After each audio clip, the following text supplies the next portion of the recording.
Good afternoon. Thank you, Mayor Scott and State's Attorney Bates, for joining me here today. We're here to talk about two very brutal murders we had occur in our city yesterday. Mr. Rashid Maxwell, a 15-year-old young man, had his life taken by gunfire, and Miss Pava Lapierre was discovered yesterday. She had been murdered as well. We're here to announce that we have a warrant issued for the killing of Miss Lapierre. Today, in consultation with the State's Attorney's Office, 32-year-old Jason Dean Billingsley of Baltimore was wanted for first-degree murder, assault, reckless endangerment, as well as additional charges. Our Special Investigations Section and Homicide Unit have been working aggressively to identify the suspect responsible for this tragic incident. Our Warrant Apprehension Task Force, alongside the U.S. Marshals Capital Area Fugitive Task Force, is actively working to apprehend Billingsley. At this time, we believe and we know he probably is armed and dangerous. We ask anyone who may have seen him or knows his whereabouts to contact police immediately by calling 911. We implore residents to be aware of your surroundings at all times. This individual will kill and he will rape. He will do anything he can to cause harm. So please be aware of your surroundings. Our thoughts and prayers are with the loved ones of Ms. Lapierre, as well as Mr. Maxwell and our community. At this time, I'll turn it over to Mayor Scott to say a few words. Thank you, Mr. Commissioner. And it's really difficult to express the sorrow that I have standing before you today. Both of these murders are horrific, senseless, and deeply tragic. Pava was a very young, talented, devoted Baltimorean, someone that I had the opportunity to get to know over the past few years, who would help anybody that she would see. And to have that life cut short by someone who has no care about anything other than harming people is something that should sit deep in the stomachs of all Baltimoreans tonight. Our city, as you heard from, and our BPD, will not rest until we have him into custody. We are working with every law enforcement partner that we have to make sure that we bring this individual, who quite frankly shouldn't have been out on the streets in the first place, into custody, and allow the BPD to turn him over to the state's attorney and the justice system. We want anybody that knows this individual, his whereabouts, to share that with us right now, because as you heard from the commissioner, this person is extremely dangerous. We will not rest until justice is served. That goes for this case, along with the case of young Rashid Maxwell, who was gunned down in West Baltimore, another young life cut too short. So anybody that knows anything about any of these instances, please let us know. Our BPD investigators pour everything that they have into each and every investigation that they do, but we're always going to need the community to help us. I've had the opportunity to speak with Pava's family and Mr. Maxwell's family, and Pava's family is asking that the media and everyone just give them the space to not reach out to them, to allow them to reach out to you in due time as they are dealing with the loss of a loved one. And we want you to extend that to Mr. Maxwell's family as well.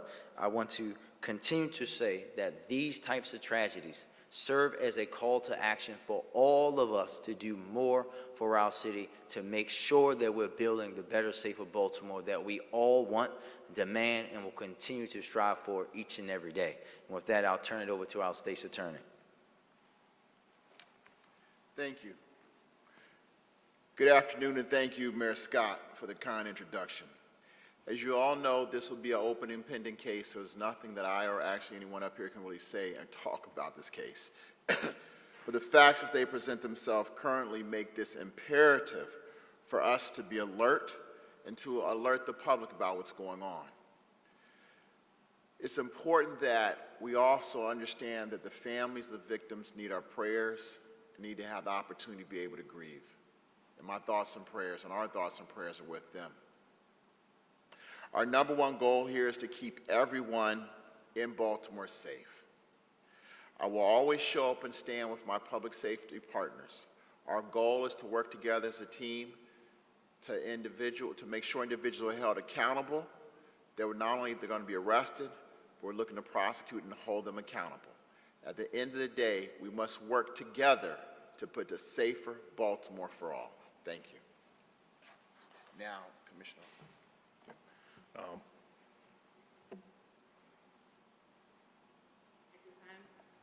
We'll take a few questions. Like I mentioned, one per outlet with a follow-up, so everyone can come up to the mic. Make sure you say your name and your outlet. Tommy Clark with Channel 11. When it comes to LaPere's case, it appears that it was her apartment that she was in.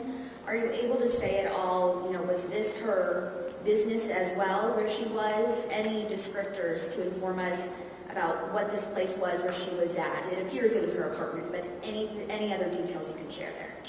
The only thing I can say, it was a secure building where someone had to allow the individual in the building. Okay.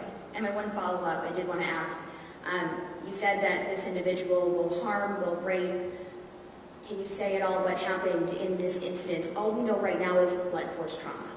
We cannot, but from his experience and his background, that's the rape part. Okay, got it. Thank you.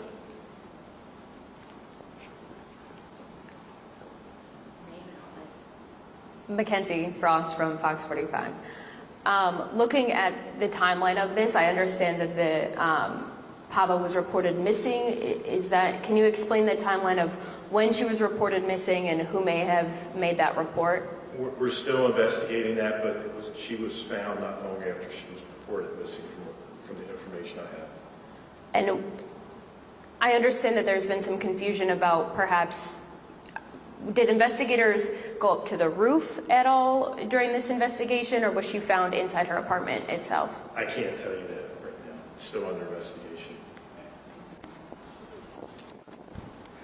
Jay Ryan, WMAR 2 News. I was interested in, and know you guys elaborated a bit on his past, but is there any detail you can give about priors, maybe prior arrests or anything that might paint a clear picture as to what we're dealing with? Basically, this individual had a conviction for violent crime back in 2011, and he received a sentence of 30 years, suspended over 14, and he was paroled, looks like October of 2022. And the charged accounts, one of which was attempt rape and those types of felonies.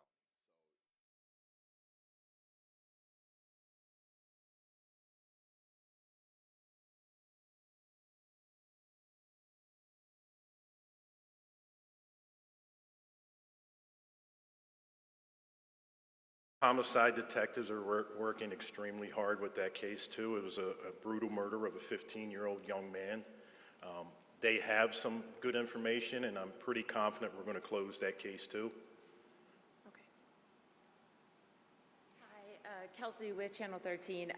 Is the man wanted, or in this picture, wanted at all in any other situations or incidents that recently happened in the city, maybe like a fire that happened on Edmondson Avenue? We're still looking into that case, but he is a suspect in at least one other case. Okay, and do you believe that he's still in Baltimore? Yes. Okay, thank you. Thank you. Phil from WBAL Radio. Mayor, you said that he should have never been out in the first place. And State's Attorney Ivan Bates talked about the repeat violent offender situation here. How frustrated are you that yet we have another murder in Baltimore where this is a case of a repeat violent offender who's committed an act? Extremely frustrated. I mean, you and I talk about this, unfortunately, all too often, right? When myself, the police commissioner, the state's attorney, we have to stand up here and talk about someone's life cut down short by someone who should still be in prison, right? And this is why you consistently hear from us, those who are on the front lines of this work, those who have to talk with those grieving families to get other parts of the system to understand the human side of it, that these cases impact people's lives for the eternity. Pava's family is going to be dealing with the tragedy and the trauma of that loss for the rest of their lives. And that's where the frustration comes in. Because when the police go out and do their job, as they did in this case, right, with this individual, I won't even give him the pleasure of calling him a man, with this individual, and then the state's attorney goes out, does their work, gets the conviction should be the conviction. And we have to make sure that folks are held accountable in every single way, because we are tired of talking about the same people committing the same kind of crimes over and over again. So did he slip through the cracks? Well, I can't tell you whether he slipped through the cracks or not. I think that you are a fine journalist, sir. What I would task you with doing is going through and looking at that case, as I know you will do, and look at who made a decision to allow this person to go out on parole based on the facts of those cases from the past. Because when you see them, you and every single person that lives in Baltimore and listens to WBAL radio will say there is no way in hell that he should have been on the street. Hugo Cugia with the Baltimore Banner. To be clear, he was paroled in October of last year. He hadn't violated parole, had he? Was he wanted for anything? Was there an outstanding warrant? Was he wanted for anything? There was presently? not one that we knew of.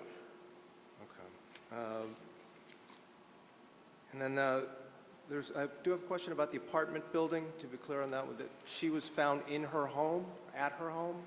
We're not going to say where she was found. It was at that address.